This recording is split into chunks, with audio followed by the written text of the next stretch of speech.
While others vote for disruptors, Singapore votes for stability. Continuity is the word of the day in the face of economic challenges to come via Donald Trump's tariff war. The ruling PAP crushed earlier opposition momentum, promising to protect the economy and the people. We'll take a deeper look at why one of the richest countries in the world chose again not to change. I'm Anantharajah Sankey, and today's Newsmaker is Singapore.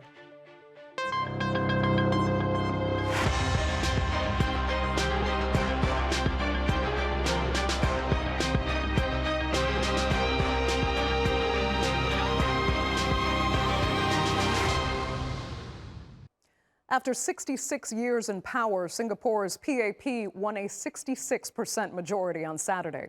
Now, 5 years ago, it was widely reported that the opposition, against the odds, was finally gaining popularity, capitalizing on the rising cost of living and complaints of authoritarianism. But this weekend, when given the chance to break decades of one-party rule, Singaporeans instead voted to reinforce it. In the simplest terms, it is a case of, if it ain't broke, don't fix it. But it's also about the looming threat of U.S. tariffs on a trade-dependent economy. Here's a look.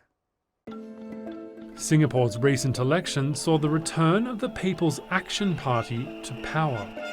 We are grateful once again for your strong mandate, and we will honor it. We will honor the trust that you have given to us by working even harder for all of you. Lawrence Wong was returned to the Prime Ministership in his own right after he took over from Lee Hsien Loong, the former PM of almost 20 years, who stepped down from the top office just a year ago. Winning 87 out of 97 seats in Singapore's parliament, the remaining 10 seats were won by the Workers' Party, led by Pritam Singh. The PAP has won every election since before Singapore even gained independence. International critics and human rights groups often accuse Singapore of maintaining a tight grip on freedom of expression and assembly, pointing to broad and restrictive laws silencing public and journalistic content critical of the government. Political rivals to the PAP can often find themselves facing lawsuits, legal challenges, and heavy fines when publishing or voicing their disapproval too strongly. But many Singaporeans seem content with the nation's approach to law, order, and prosperity, seeing the trade-off for stability and the development of Singapore from humble beginnings as worth it. Independence was virtually thrust upon Singapore against its will in 1965, when it was forcibly ejected from a federal union with neighbouring Malaysia. From that point on, what was once a remote backwater micronation under the PAP has flourished into a wealthy city-state with an economy built on global trade and finance and the highest GDP per capita anywhere in the world. But even in a country with a government as controlling as Singapore, voting still matters. The size of the win or the vote share in favour of the PAP is seen as a de facto satisfaction poll. In its last election in 2020, votes for the opposition Worker Party reached an all-time high. Even though it only won 10 seats in 2020, the same result in this election, winning government wasn't its goal. The Workers' Party instead wanted increasing vote share to act as a barometer, signifying discontent with the PAP on Singapore's rising cost of housing, cost of living, and its place in the global order in an increasingly unpredictable region. And there were expectations the Workers' Party might do even better in this election than it's ever done before. Well, I think the PAP is very, very conscious that, having been around for more than 6 decades, there's always the threat of becoming complacent and ossification. And that's why even Lawrence Wong, mentioned that the November 2024 party conference marking the 70th anniversary of the party's founding, that, nobody should take for granted that the PAP will continue to be government. But that wasn't the case. A rally around the flagpole effect in elections of several nations in recent days around the world has shown a clear trend to back incumbent governments. For a geographically tiny but disproportionately prosperous city-state like Singapore, is it any surprise that a country dependent on global trade and finance flocks yet again to a safe pair of hands in the midst of an escalating global trade war? So to get a closer look at Singapore today, as well as its pivotal role in global trade and exports going forward, I am joined from Singapore by the chairperson of the Singapore Democratic Party, Paul Tambyah. Also from Singapore, Hi. Associate Professor of Political Science at the National University of Singapore, Chong Ja Ian. And from Tabuk, Saudi Arabia, public policy expert and lawyer Royce Wee. Thanks all so much for being with me. Royce, I'll start with you. Is this election as simple as, now is not the time to gamble with change, or is there really a lot more to it? I think at a high level, the narrative that this is not a time for change certainly rings true. The numbers come out very clearly, a significant swing of the local population towards the ruling party. But at the same time, I think the reality or the truth tends to be more nuanced, I would say, for a couple of reasons. I think number one, the PAP or the ruling party does bring with it many decades of good governance practices, excellent track record, as well as an ability to deliver real impact and real outcomes that uplift the standard of living of Singaporeans. I think many Singaporeans continue to give credence to the PAP for its long track record. And secondly, I think the PAP has also demonstrated its ability to be nimble, to be able to adjust to the voter expectations. That can be seen in the leadership renewals that has been carried out periodically throughout the party's life. And this point is especially salient because we've just witnessed around a year ago a new Prime Minister, Lawrence Wong. And in fact, this is his first outing as the Prime Minister, as the Secretary General of the PAP. So the significant vote share can also be seen as a very strong and clear endorsement of his new leadership, be it in terms of his leadership style, as well as his leadership priorities. So obviously, I think that has a lot of resonance among ordinary Singaporeans to give him that vote of confidence. Let me ask Ian about that, because over the last year, Singaporeans seem, I guess, to have liked the fact that Lawrence Wong is different. He's not a member of the founding family. He's not from an elite school. He lived in public housing. Is that what helped him hold on to this position in this vote? So Wong did several things. I mean, Wong has several things about his background. He did come from Victoria Junior College, which is pretty elite. Well, let's be frank about it. And I think the fact that he comes from a more sort of middle class background, sure, that may have helped him. I think the fact that he was gave himself a very relatable persona on social media, that certainly helped. But I also, want to sort of suggest that the landslide isn't as big as people think. Look, it's a 4% swing. Okay, it's so, yes, overall, 65% looks impressive, but a 4% swing in the face of global uncertainty, it's good, but I don't think it's as big as people make it out to be. I think what this time we saw was the usually skittish and risk-averse Singaporean voters move towards familiarity. So it's not just the PAP. The long-established Workers' Party did pretty well as well. I mean, in the seats that they contested, their average vote share was actually 50.1%, which is pretty decent. So that they established themselves as a familiar face. It's a lot of the other opposition parties, sorry, Paul, that I think people were a little less familiar with, that they felt more skittish about. Okay, let's ask Paul that question then. I mean, is it about a risk-averse population, less familiarity with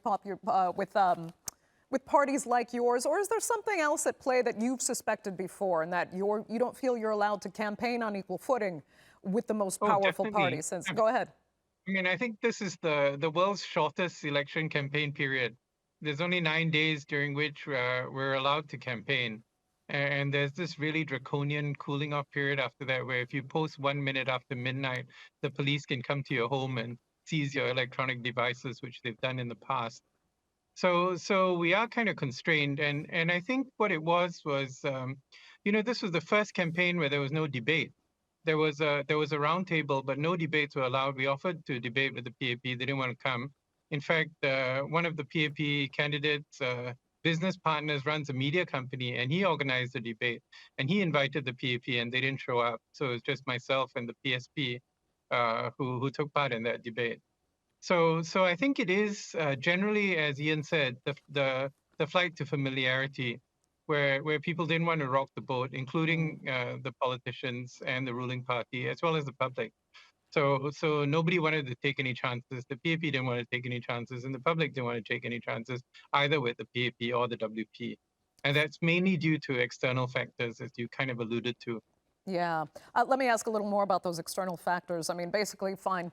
Paul even seems to agree. For right now, especially, leave well enough alone. But Royce, we are looking at Singapore in the context of global dynamics right now.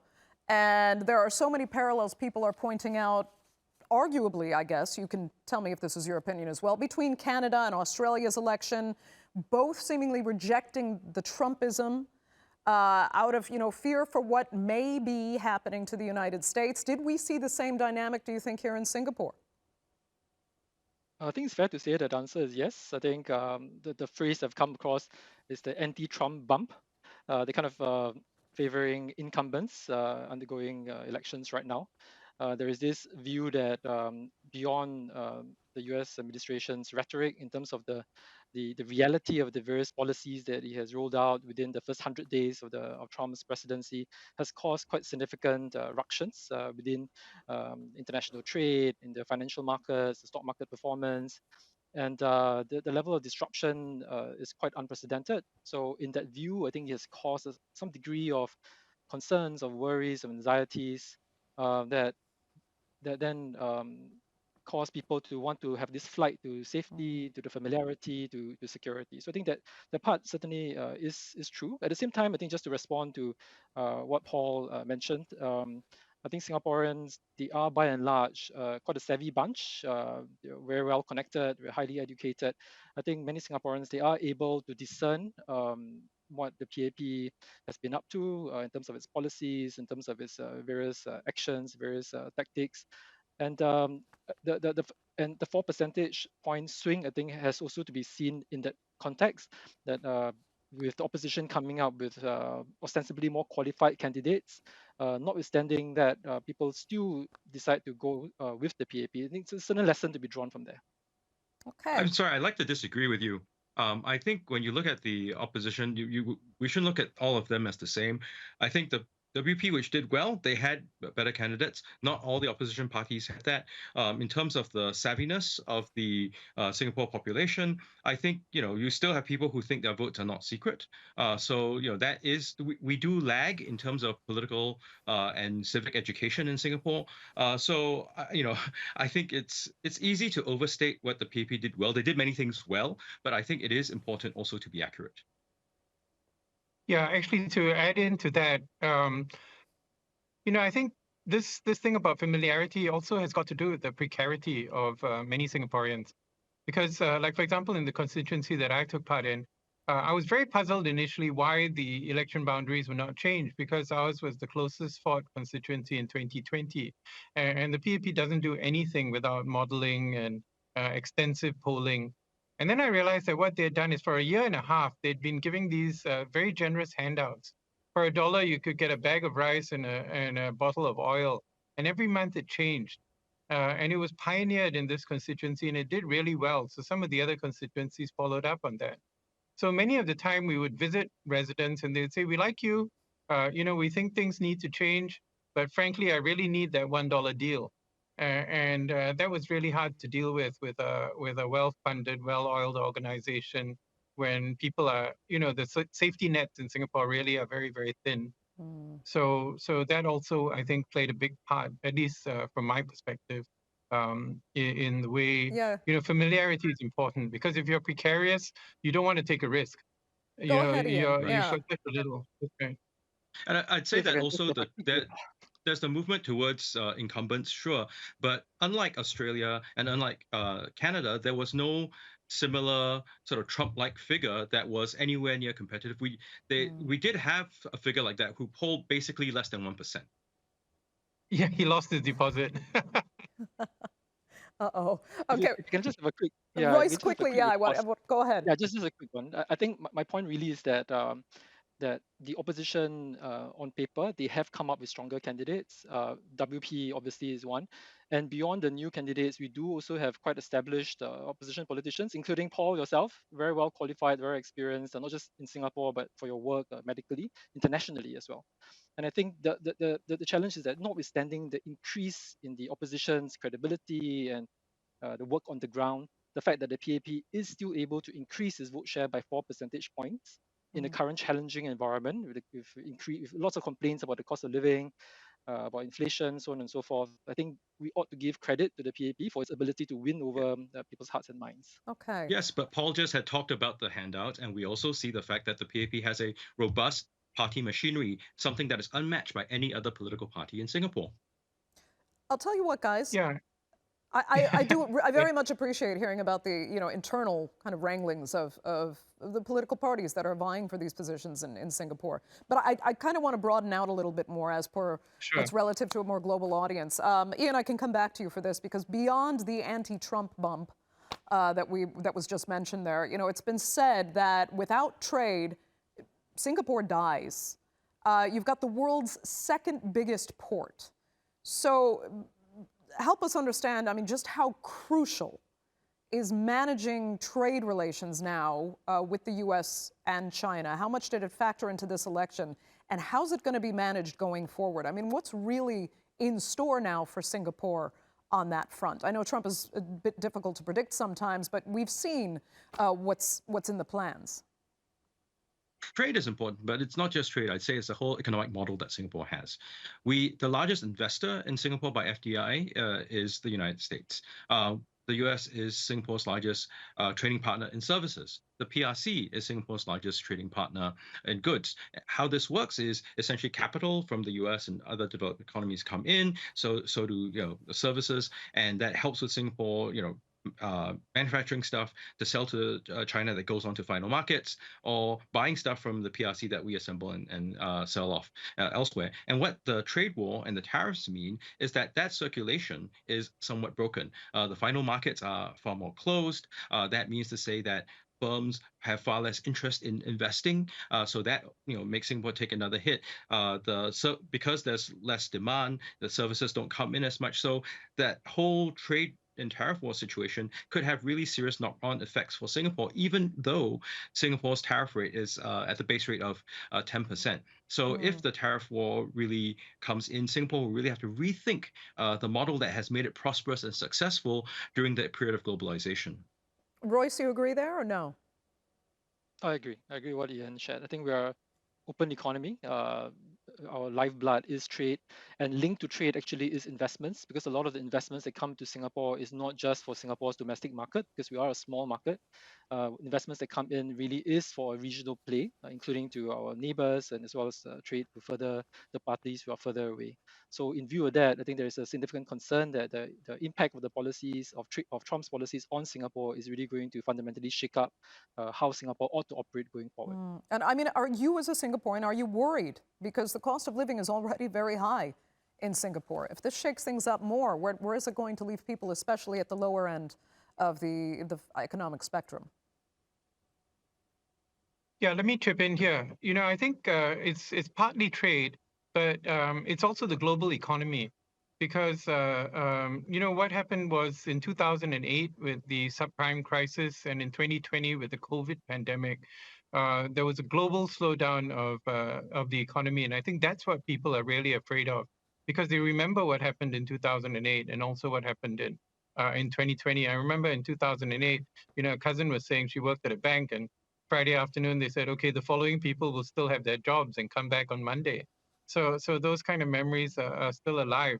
And those were the two periods, 2008 and 2020, when the government actually had to dip into the reserves. There were 4 budgets that came out in 2020 to basically prop up the economy.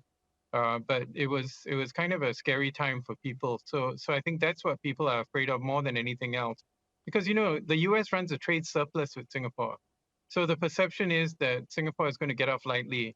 And if we need to just buy a few more, F-35 fighters, and Trump will be very happy with us. But, may not really be true, but, that's kind of the way to predict the unpredictable. But I think what we're really worried about is a global economic slowdown. Yeah, Ian, personally, Ian, I'll ask you as well, how worried are you? I mean, this is fundamental to Singapore's economy and the stability of its domestic model.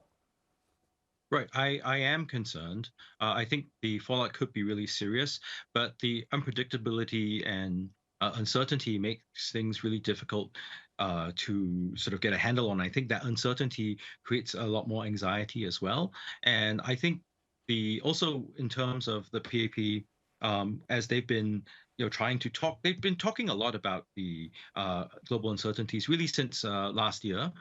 And I think they've laid out some direction in terms of building more bridges with economies around the world. But I suppose for a ordinary citizen like myself, I still wonder, okay, so what does this mean in terms of my finances? What must I do to sort of adjust things around? What might take the hit? That clarity, I think, is not there, possibly because the PAP itself is also trying to adjust to the global environment. But that just adds on to the feeling of anxiety.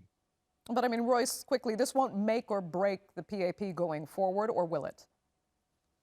I think there's certainly a lot at stake. The fact that there is a significant vote share for the PAP, to me, it can be a double-edged sword, right? It is a great opportunity for it in terms of its ability to engage its external parties, partners, investors, collaborators with a firm degree of confidence. But at the same time, it also means that if this is squandered, then the backlash or the blowback against the PAP will be quite significant. Okay. Paul, if I can come back to you, I'd actually like to wrap up with, swing it back a little bit more toward domestic issues in Singapore, but also their regional kind of implications. I have to ask why Prime Minister Wong really had to praise Singaporeans in the lead up to this vote and then later, for not voting along religious or ethnic lines. He really made a point of saying that. So help us understand, what are the security issues around that, and how much did it really matter? Yeah, I don't think it really did. What we in the opposition are concerned is that for many elections in the past, the PAP has used the kind of boogeyman of foreign interference, and it seems to be rather selectively used, because there was an obscure politician from Malaysia who had a couple of posts endorsing a couple of politicians rather who endorsed some candidates, and there was some, it was very murky because it was mixed up with a Singaporean who's living overseas and stuff like that. But at the same time, the local state media uncovered thousands of fake posts by bots and by inauthentic accounts on social media, which were mainly targeting the Workers' Party and Harpreet Singh, who is my friend and who was their lead candidate in one of the GRCs.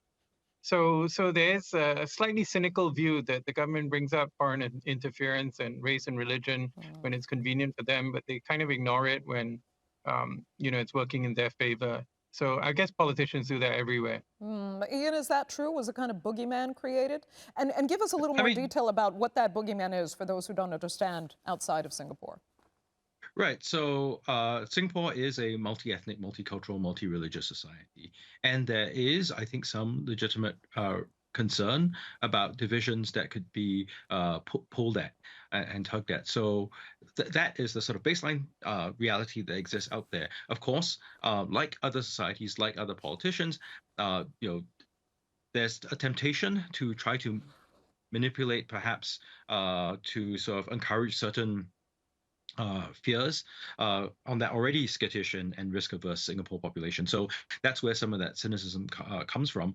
I think what we saw this time around, it was very, very convoluted because apart from what Paul had described, we also have a situation where Singaporeans were already debating global issues such as what was going on in Palestine. Plus, there was a figure, I guess a social media figure who is affiliated with the PAP, who said some pretty controversial statements about essentially deporting Singaporeans because they supported Palestine, and that created some degree of backlash. And there was not much done about this particular individual, although that post had been liked by several PAP politicians. So that added to the controversy and that sort of sense that Paul had been describing, where perhaps there was not so much of an even-handed approach to what was going on. Okay, Royce, let me give you the last minute for your thoughts on that. I just want to segue into the point which I made earlier, which is also a link to your question here, which is that this is a great opportunity for the PAP, right, to really unite the country.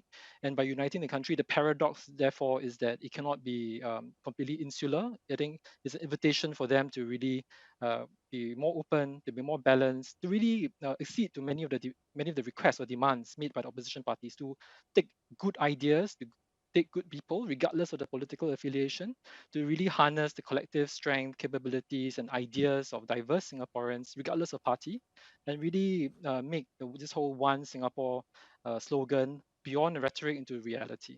Okay. So hopefully they'll be able to relish the opportunity and use it well. Royce, that will have to be the final word for this edition of the Newsmakers. I'd like to thank all three of you really so much for being with us. Greatly appreciated, and our viewers for joining us as well. Remember, you can follow us on social media, and do be sure to subscribe to our YouTube channel. I'm Andrea Sankey. We'll see you next time.